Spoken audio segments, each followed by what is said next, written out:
What's up, YouTube? This is LDS Reliance. I've been approached a couple more times from this same company, this same manufacturer of products, SNAN, as you see here. I've already done a review of their 300 watt power inverter, and so they've gone ahead and sent me a 150 watt power inverter. And again, just so that you know, I did get these products for free, but I'm always going to, and I tell them flat out, look, I'm going to be very honest about my review. So, you know, you don't have to worry about me being a paid shill or something for this product. I'm gonna tell you exactly what I think. So they were cool with that, so they're still sending me stuff.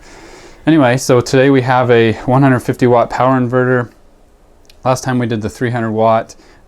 This one's going to obviously be a little bit more geared toward automobiles. So the first thing we'll do is we'll go ahead and unbox it and take a look at what we've got.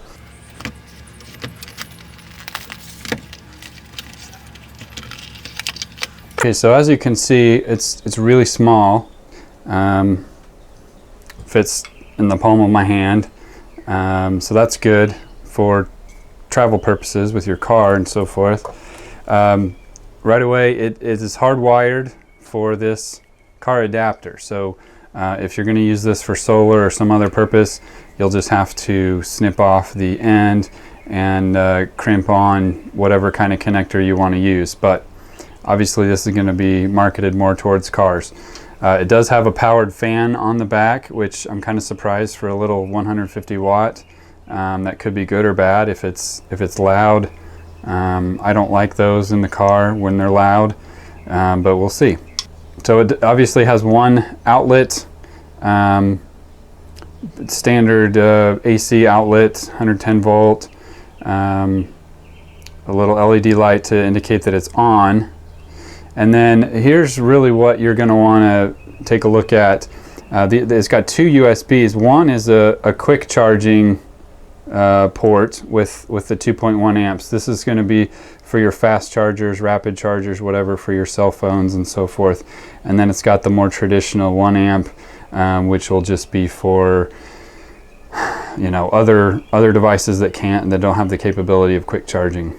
So it is a 150 watt inverter. That's about the most that a standard 12 volt cigarette lighter port will handle in a car. They're usually about a 10 amp fuse.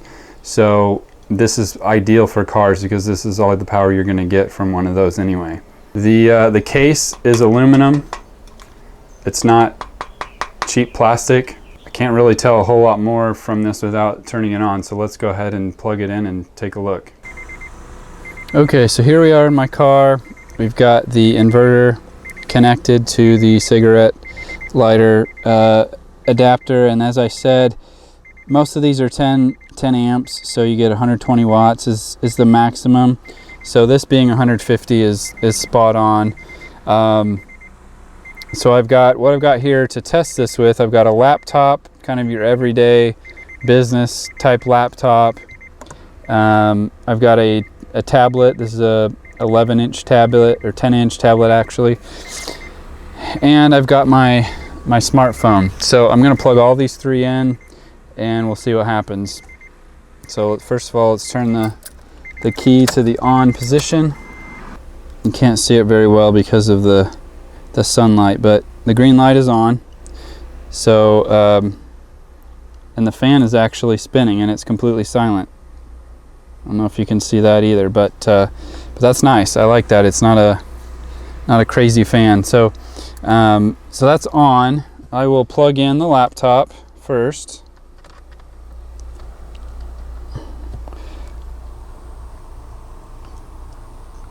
I don't know if you can see that little charging light there, but it is on. It's a little amber light there. So that's the biggest draw. And then the second biggest draw will be the smartphone being plugged into the 2.1 amp port here. And that just turned on. You can see up in the top the little charging symbol is lit up. So we got that. And it would tell me if it wasn't fast charging too. So then we got the last piece is the tablet. So we'll put that in the slow charging port, the 1 amp port, and the charging light came on there too. So I don't know exactly how many watts this is. It's probably getting close to 90 or 100. I think the charger on this laptop is a 65 watt,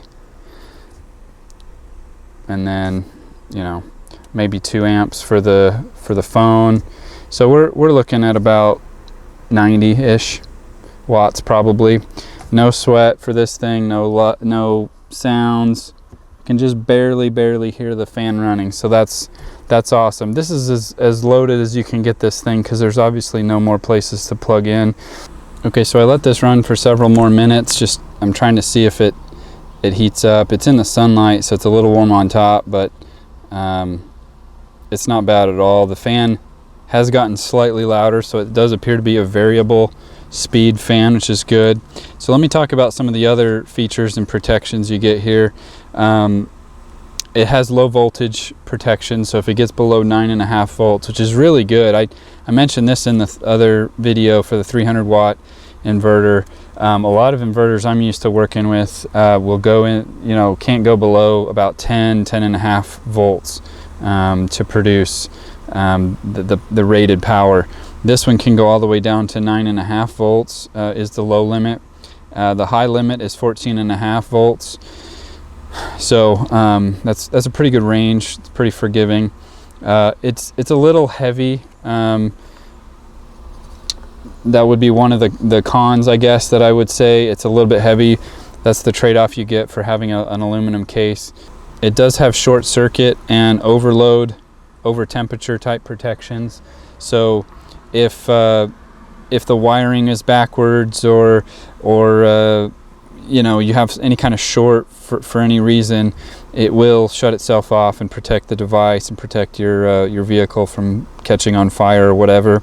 Overload protection, if I were to plug in something that was, you know, 500 watts, it would immediately beep and not work. Over temperature protection, if the fan can't keep up and it gets to a certain temperature, it'll beep and then it'll shut down. The warranty on this thing is 18 months, which is okay. It's not the greatest, but it's not bad. The contact information for warranty purposes, I'll show you here. It's a Hotmail address. So I think they really could probably do a little better on this kind of stuff. This is obviously a Chinese company. I'm not 100% sure how to pronounce the name, SNAN, but you know, if you want to be taken seriously, you gotta not be using a Hotmail email address. I mean, come on. I don't know if SNAN.com is taken or what the problem is, but that would be the only thing that would make me nervous from purchasing something like this. I love this thing. I love the 300 watt version.